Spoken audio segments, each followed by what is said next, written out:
ತುರುವೇಕೆರೆ ತಾಲೂಕು ಕಚೇರಿ ಮುಂಭಾಗ ಇಂದು ದಲಿತ ಸಂಘರ್ಷ ಸಮಿತಿಯಿಂದ ಅಬ್ಬರ ಪ್ರತಿಭಟನೆ ನಡೆಯಿತು. ಸಂಪೂರ್ಣ ಒಳ ಮೀಸಲಾತಿ ಜಾರಿಯಾಗಲೇಬೇಕು ಎಂದು ಆಗ್ರಹಿಸಿ ನೂರಾರು ಕಾರ್ಯಕರ್ತರು ಸರ್ಕಾರದ ವಿರುದ್ಧ ಘೋಷಣೆಯನ್ನ ಕೂಗಿದ್ದಾರೆ. ಇದೇ ವೇಳೆ ತಾಲೂಕು ಸಂಚಾಲಕ ತಿಮ್ಮೇಶ್ ಅವರು ರಾಜ್ಯ ಸರ್ಕಾರದ ವಿಳಂಬ ನೀತಿಯ ವಿರುದ್ಧ ತೀವ್ರವಾಗಿ ಹರಿಹಾಯ್ದಿದ್ದಾರೆ.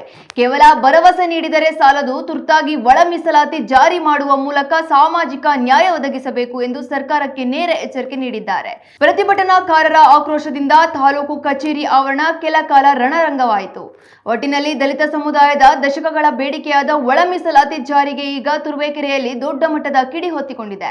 ಸರ್ಕಾರ ಈಗಲಾದರೂ ಎಚ್ಚೆತ್ತುಕೊಳ್ಳುತ್ತಾ ಅಥವಾ ಪ್ರತಿಭಟನೆ ಮುಂದಿನ ದಿನಗಳಲ್ಲಿ ಮತ್ತಷ್ಟು ತೀವ್ರಗೊಳ್ಳುತ್ತಾ ಕಾದು ನೋಡಬೇಕು. 17% ಅಂತ ಮಾಡಿದ್ರು. ಮೊನ್ನೆ ರಾಜ್ಯಪಾಲ ಕ್ಲಾರಿಫಿಕೇಶನ್ ಕೇಳಿದ್ರು, ಅದು ಸಹ ಏನು ಸಬು ಬೇಡಿ ಈಗ ಆಯಿತು ಅಂತ ಹೇಳಿ 15% ಕೊಡ್ತೀವಿ ಅಂತ ಹೇಳಿ ಸೈನ್ ಹಾಕ್ಸಿದ್ದಾರೆ. ಯಾರು ಮಾನ್ಯ ಮುಖ್ಯಮಂತ್ರಿಗಳು ಅಂಕಿತ ಹಾಕ್ಸಿದ್ರು ಸಹ ಇದರಲ್ಲೇ ನಾಟಕ ಆಡ್ತಾ ಇದ್ದಾರೆ. ಈಗ ಆಲ್ರೆಡಿ 17% ಕೊಡಕ್ಕೆ ಬರಲ್ಲ. ನೀವು ಯಥಾವತ್ತಾಗಿ ಏನು 2022 ಹಿಂದೆ ಈಚೆಗೆ ಏನಿರ್ತೋ ಅದೇ ರೀತಿ ನೀವು ಮೀಸಲಾತಿ ತಗೊಳ್ಳಿದ್ರಿ. ಇವತ್ತೇನು 52,432 ಹುದ್ದೆಗಳನ್ನು ಈ ರಾಜ್ಯ ಸರ್ಕಾರ ಉದ್ಯೋಗನ ಅಳವಡಿಸಿ ಸಾಲು ಮಾಡಿದೆ.